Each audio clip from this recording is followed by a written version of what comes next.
Telugu Desam party NT Ramarao పేరుతో తెర మీదకొచ్చింది. ఆ పైన అలాగే నడుచుకెళ్ళింది. అందుకనినే సంస్థాగత నిర్మాణం ఉన్న కాంగ్రెస్‌తో తట్టుకోలేక ఇబ్బంది పడింది. సంస్థాగత నిర్మాణం అన్నటువంటిది అత్యంత ముఖ్యమైనటువంటి ఒక పార్టీకి. ఆ సంస్థాగత నిర్మాణంలో అప్పట్లో వైఫల్యమైతే అప్పుడే ఎన్టీ రామారావుతో మాట్లాడి చంద్రబాబు నాయుడు సంస్థాగత నిర్మాణం చేసుకొచ్చారు. అదే ఈ రోజు వరకు చంద్రబాబుకి, ఆ తర్వాత లోకేష్‌కి కూడా లైఫ్. అలాగే ఒక మాస్ క్యారెక్టర్ అయినటువంటి జగన్మోహన్ రెడ్డికి జనం తోడు నిలబడ్డారు. దాంతో 2014కు ముందు జరిగిన ఉప ఎన్నికల్లో ఘన విజయం, 2014లో అధికారంలోకి రావడానికి కొద్దిగా దూరంలో ఆగటం, 2019లో అధికారంలోకి వచ్చాక సంస్థాగత నిర్మాణాన్ని పట్టించుకోవాలి.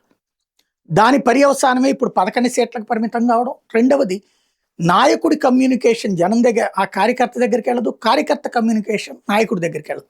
ఈ అనుసంధాన వ్యవస్థ తెలుగుదేశంలో ఉంది. అదే ఇప్పుడు జగన్మోహన్ రెడ్డి ఆ దిశగా అడుగులు వేస్తున్నాడు.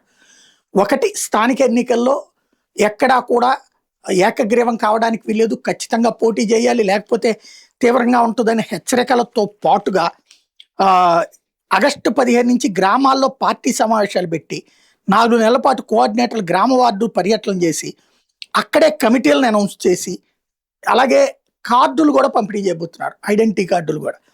ప్రజా సమస్యలకి సంబంధించి ఇది అత్యంత కీలకమైనటువంటిది. ప్రభుత్వంతో కొట్లాడాలన్నప్పుడు ఎవరు కార్యకర్త ఎవరో తెలియదు. ప్రతి ఒక్కరిని వైసీపీ కార్యకర్త అని వీళ్ళు ముద్రేస్తారు.